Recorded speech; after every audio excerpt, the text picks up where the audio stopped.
নমস্কার, জয়শ্রী গণেশ। প্রত্যেককে জানাই স্বাগতম।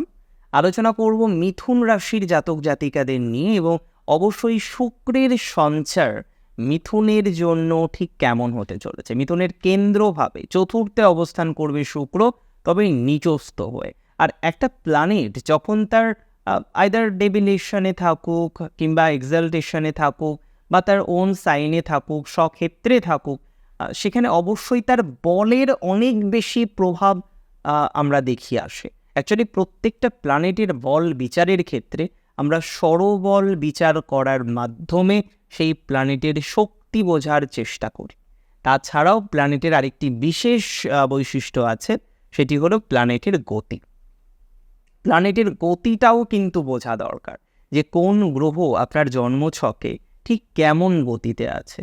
সে কি মন্দ গতিতে আছে, না শীঘ্র গতিতে আছে, সে কি বক্র গতিতে আছে, না অনুবক্র গতিতে আছে, না শীঘ্রতর গতিতে আছে। আমাদের কিন্তু এই আন্ডারস্ট্যান্ডিংটা খুব দরকার, বা কুটিল অবস্থাতে আছে কিনা। যদি কোনো প্ল্যানেট কোনো জাতক জাতিকার বার্থ চার্টে কুটিল অবস্থায় থাকে, তাহলে এটা জানবেন সেই প্ল্যানেট আপনার জন্য আইদার সর্বাধিক শক্তিশালী গ্রহ, সর্বাধিক পজিটিভিটি বহন করে নিয়ে আসবে, অথবা উল্টোটা হতে পারে।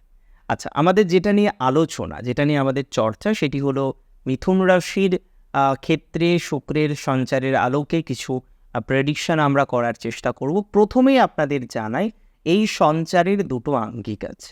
পজিটিভ আঙ্গিক যেমন কিছু ক্ষেত্রে অবশ্যই আমরা পাবো, তবে এই সঞ্চারের নেগেটিভ আঙ্গিকও কিন্তু অনেক। নেগেটিভ আঙ্গিকগুলো আমাদের জানতে হবে, পজিটিভ আঙ্গিকগুলো আমাদের জানতে হবে। শুক্র রিপ্রেজেন্ট করে ফিমেলকে, স্ত্রী সংজ্ঞক রাশি, যে কারণে লক্ষ্য করা যাবে এই সঞ্চারে আপনাদের অপোজিট জেন্ডারের যে বন্ধু বা বান্ধবী আছে, তার সাথে রিলেশনশিপ সাডেন ব্রেক করতে পারে।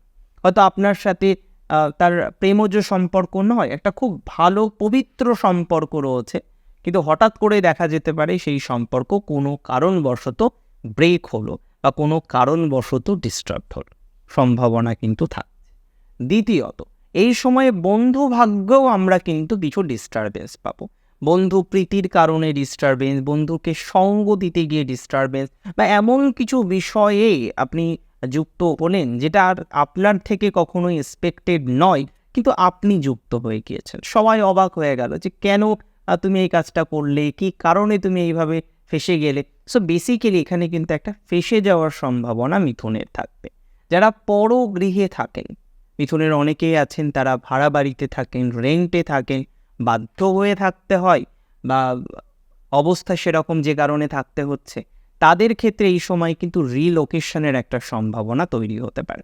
হঠাৎ করে মনে হলো এখানে আর টলারেট করা যাচ্ছে না, কারণ দিনের পর দিন যেভাবে আপনাকে মেন্টাল প্রেশার দেওয়া হচ্ছে, দিনের পর দিন আপনি একটা ডিস্টারবেন্সের জায়গা লক্ষ্য করতে পারছেন।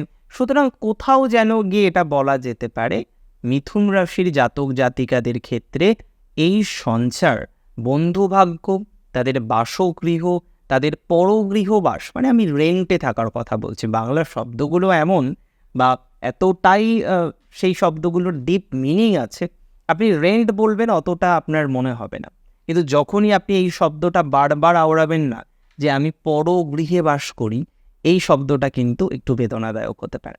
এটুকু আমি আপনাকে বলি যে এই ধরনের বিষয় নিয়ে যাদের চিত্তে উদ্বেগ রয়েছে, তাদের কিন্তু কিছু রিলোকেশনের জায়গা হতে পারে।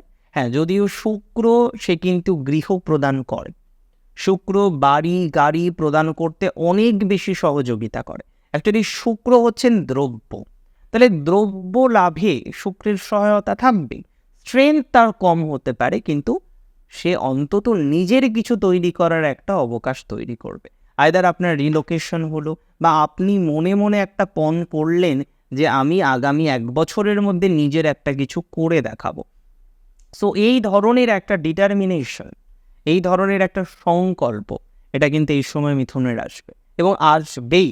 যারা পরগৃহে থাকেন, যারা হয়তো একটা গৃহ তৈরি করার খুব ইচ্ছা ছিল, একটা ফ্ল্যাট নেওয়ার ইচ্ছা ছিল, কোনো কারণবশত এখনও নিতে পারেননি, তাদের ক্ষেত্রে এই সময় একটা সম্ভাবনা রয়েছে আইদার একটা স্ট্রং ডিটারমিনেশন তৈরি করবেন, কিংবা কোথাও যেন গিয়ে দেখা যাবে যে আপনি হয়তো লোন নিয়ে করে ফেললেন, সেরকম একটা সিচুয়েশনের জায়গা দেখতে পাচ্ছি। এই সময় মায়ের সাথে কিছু আইদার রিলেশনশিপ ঠিক জায়গায় যাবে অথবা ডিস্টারবেন্সের জায়গায় যাবে। বেসিক্যালি সম্ভাবনাটা বেশি আছে কিন্তু ডিস্টারবেন্স হওয়ার। মায়ের হেলথ নিয়ে একটু সাময়িক ডিস্টারবেন্স সাডেন হলো, আবার ঠিক হয়ে গেল, বা কোথাও যেন গিয়ে মায়ের সাথে একটা কথা কাটাকাটি হয়ে গেল যে একটা বিষয় আপনি বলছেন এক, মা চাইছে না সেটি আপনি করুন, কিন্তু আপনি নাছোড়বান্দা, আপনি শুনবেন না বা আপনি ছাড়তে চাইছেন না। ইয়েস, এই ধরনের বিষয়বস্তুর ক্ষেত্রে একটা হাই পসিবিলিটিস রয়েছে পরিবর্তন করার, হাই পসিবিলিটিস রয়েছে চেঞ্জ করার, বা হাই পসিবিলিটিস রয়েছে মায়ের সাথে ডিসিশন মেকিং না হওয়ার কারণে আপনার মতামতটা আপনি চেঞ্জ করে দিলেন, পরিবর্তন করে দিলেন। তবে আলটিমেটলি কিন্তু এই সঞ্চার মায়ের সাথে রিলেশনশিপকে ইমপ্রুভ করবে আগস্ট মাসের পরে, মানে সেপ্টেম্বর মাসে গিয়ে। যাদের হার্ট রিলেটেড ডিজিজ রয়েছে, যাদের ডিজিজ রয়েছে লাংস রিলেটেড, কিংবা কোথাও যেন গিয়ে আপনি ডিস্টারবেন্স যেটা পান সেটা হলো ব্লাড রিলেটেড কিছু সমস্যা বা চেস্ট পেন রিলেটেড কিছু বিষয়ের সাথে যুক্ত রয়েছেন, এই ধরনের বিষয়ে কিন্তু সাডেন কিছু ভয় ভীতি দিতে পারে। ডক্টর চেক আপে থাকুন, তাদের পরামর্শটা মেনে চলুন, তারা তো আমাদের কাছে জীবন্ত ভগবান, তাদের পরামর্শটা নিখুঁতভাবে মেনে চলুন। আমার মনে হয় না এই সময় এক্সট্রিম নেগেটিভিটি আপনাদের হেলথে আসবে। তবে যারা ফিমেল নেটিভ রয়েছেন বিলঙ্গিং ফ্রম জেমিনাই, তাদের কিন্তু এই সময় একটু সচেতনতা রাখতেই হচ্ছে, অন্তত স্বাস্থ্যকে কেন্দ্র করে।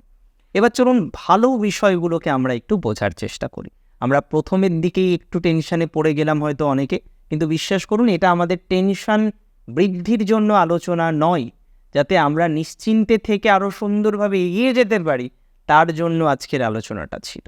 দেখুন, প্রথমেই বলি এই সঞ্চারে লাভবান হবেন যারা যারা কৃষিকাজের সাথে যুক্ত। জমি রয়েছেন, জমিতে চাষ করেন, ফসল ফলান, বিক্রি করেন, বিগত দিনে আপনার এক্সপিরিয়েন্স খারাপ হলেও এই সময়ে কিন্তু আপনার এক্সপিরিয়েন্স ভালো দিকেই যাবে। এটা অবশ্যই বলতে পারি, বা এটা অবশ্যই আপনাদেরকে বলবো, এই সময়ে আপনাদের কিন্তু ডেভেলপমেন্ট হবে। কৃষিকাজে যারা যুক্ত রয়েছেন, চাষ জমি আছে যাদের, বা ট্রাক্টর, বিভিন্ন ধরনের সমগোত্রীয় বিষয়ের ব্যবসা যারা করেন, তাদের ক্ষেত্রে পজিটিভিটির মাত্রাটা অনেকটা বাড়বে। গুপ্তধন ঠিক বলবো না, তবে হ্যাঁ দেখুন, কেতু রুটকে রিপ্রেজেন্ট করে, কেতু ইজ দ্য মূল, এবং এখানে ভিনাস সে ফলকে রিপ্রেজেন্ট করে। সো আমরা যদি জমির সাথে একটা কম্বিনেশন এখানে ভাবি, তাহলে দেখুন জমির মূলে কিছু ফ্রুট বা ফল পাওয়া যেতে পারে, কিছু সম্পদ পাওয়া যেতে পারে। এটা নয় যে এই মুহূর্তেই গুপ্তধন পেয়ে যাবেন, বাট হতে পারে যে আপনার কোনো জমি ছিল, জমিটাই তো গুপ্তধন, সেই জমি বিক্রি হলো, এই সময় একটা বড় অ্যামাউন্ট পেলেন।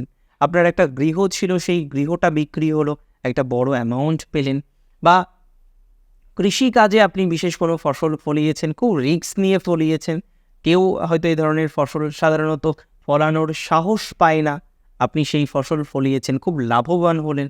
এই ধরনের সমন্বয় কিন্তু আসবে, সম্ভাবনা প্রবল রয়েছে যদি আপনার রাশিটি হয়ে থাকে কী রাশি?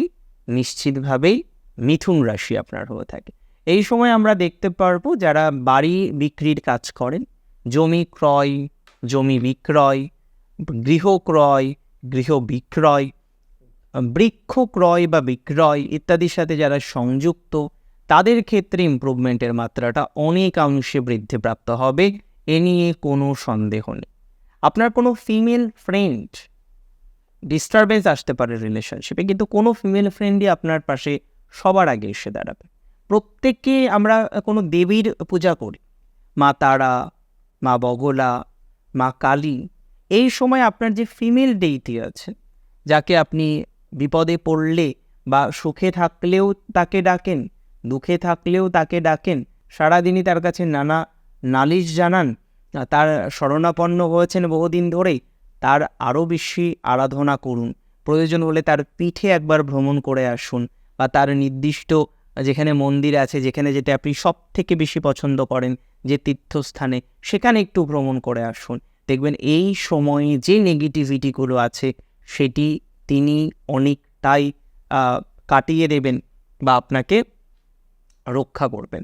আমি বারবার বলি মন্ত্র এবং তন্ত্র এই দুটো বিষয় নিজের করা। মন্ত্র আপনাকেই জপ করতে হবে। অনেকেই বলেন যে দাদা আমি মন্ত্র জপ যদি না করি আমার মা করে দিলে হবে।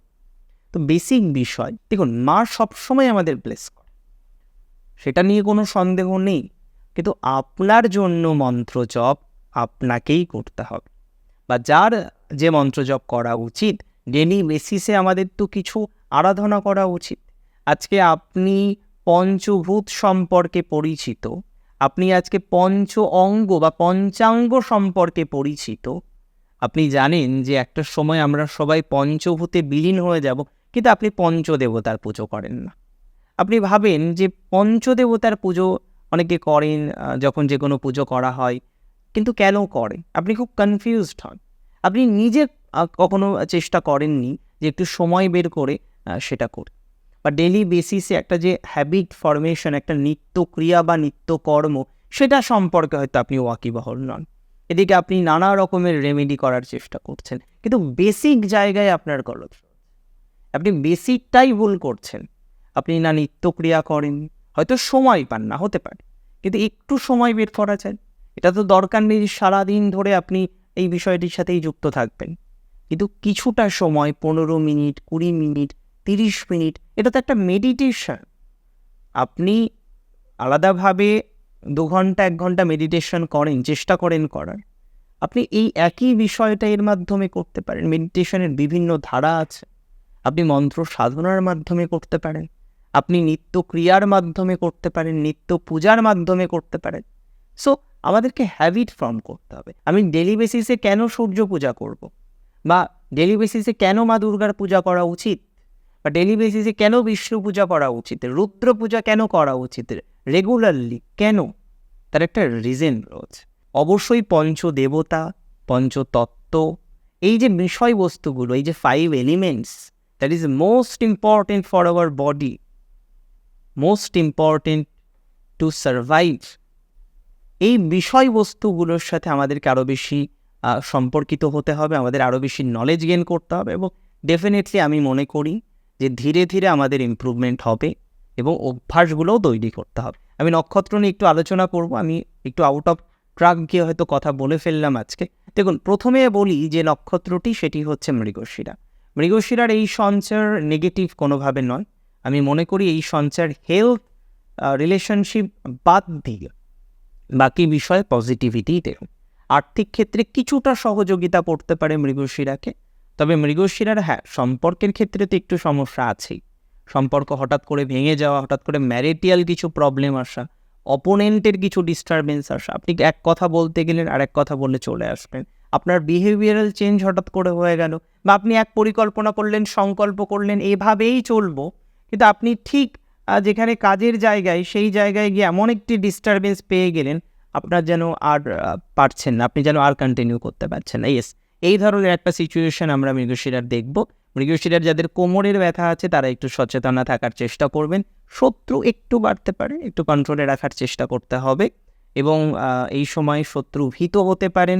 আমি বারবারই বলবো যে শত্রুর ভয় পেয়ে কখনোই কোনো প্রফিট হয় না, তবে মাতুলের সাথে সম্পর্ক নিয়ন্ত্রণ ঠিকঠাক করে করতে হবে। নক্ষত্র আদ্রার ক্ষেত্রে বহু কথা বলার থাকে, যদিও এমন একটি সময় গিয়ে আমি নক্ষত্র ভিত্তিক আলোচনা করি ভিডিওর প্রায় শেষ পর্যায়ে এসে। আচ্ছা, যাই হোক, এখানে আদ্রা নক্ষত্রের আপার অ্যাবডোমেন রিলেটেড কিছু সমস্যার জায়গা আছে। বন্ধু প্রীতি থেকে সাবধান। বন্ধু থাকবে, সারা জীবনই থাকবে, কিন্তু বন্ধুর নষ্ট হয়ে যাবে বলে একটা খারাপ কাজে যুক্ত হলাম, এটা করা যাবে না। এই সময় কিছু ফলস ব্লেমিংয়ের সম্ভাবনা আছে। যারা পরগৃহে থাকেন তারা এই সময় গৃহ পরিবর্তন করার চেষ্টা করুন। চিত্ত উদ্বেগ হলে অবশ্যই মেডিটেশন করুন, স্পিরিচুয়াল অ্যাক্টিভিটিগুলো করুন। বাহন ক্রয় করার ক্ষেত্রে এই সময় একটু সাবধানতা রাখতে হবে। যদি ক্রয় করতে হয় সাদা রঙকে বেছে নিতে পারে। এটা নয় আপনার রাশি হচ্ছে বুধের, আপনি সবুজ রঙকেই সবসময় বেছে নেবেন। এটা আমাদের একটা খুব ভুল ধারণা যে আমার রাশি হচ্ছে অমুক, আমি ওই ব্যবসা করলে ভালো হবে। ব্যবসার জন্য যে ভাব, সেই ভাবটা কি আপনার ওই রাশিতে পড়ছে, এটা কিন্তু সবার আগে বোঝার দরকার। আপনার চতুর্থ ভাবটি শনির রাশিতে গিয়ে পড়েছে, আপনার চতুর্থ পতি শনি, আর আপনি এদিকে যে গাড়িটা কিনতে চাইছেন, আপনি যে বাড়িটা তৈরি করছেন, সেটার কালার করছেন অরেঞ্জ। বিপরীত ধর্মী কালার করছেন, রবির কালার করছেন, আপনি অন্য একটা কালার করছেন। সো এই বিষয়টা কিন্তু খুব বোঝার, রাশিভিত্তিক নয়, নির্দিষ্ট ভাবভিত্তিক হবে।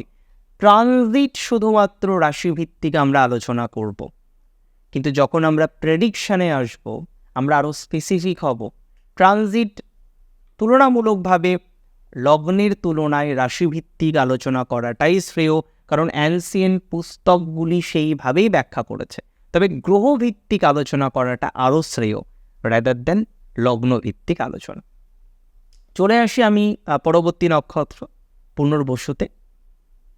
পুনর্বসুর এই সময়ে কিছু স্পিরিচুয়াল নলেজ বৃদ্ধির সম্ভাবনা দেখছি। মন্ত্র সাধনায় কিছুটা ইমপ্রুভমেন্টের জায়গা থাকবে, ম্যারিটাল ডিস্টারবেন্সের জায়গা দেখা যাচ্ছে। এই সময় কিন্তু আপনাকে মাথায় রাখতে হবে যে অ্যাবডোমেন রিলেটেড কোনো পেন বা যন্ত্রণা এগুলো ফিল করলেই যতটা সম্ভব কিওর করা যায় বা রেমেডি করা যায়, দ্যাট মিনস মেডিকেল অ্যাসিস্ট্যান্স নেওয়া যায়, সেটার চেষ্টা কিন্তু করতে হবে। এই সময়ে অবশ্যই চোখের বা দাঁতের বা মুখমণ্ডলের একটু যত্ন করার চেষ্টা করতে হবে এবং ব্যয়ের ক্ষেত্রে একটু সংযত হন। যদিও এই সময় কিন্তু আপনার বিপরীত লিঙ্গের কোনো ফ্রেন্ড আপনাকে জটিলতায় ফেলতে পারে, সচেতন থাকবেন। দেখুন, আজকের অনুষ্ঠান এই পর্যন্তই ছিল। কেমন লাগলো আজকের অনুষ্ঠান আমাকে জানাবেন কমেন্টের মাধ্যমে। আর প্রচুর ভালো থাকুন আপনারা প্রত্যেকের জন্য রইল অনেক বেশি শুভকামনা। আমাকে আজকে এখানে আড্ডা দিন। জয় শ্রী গণেশ।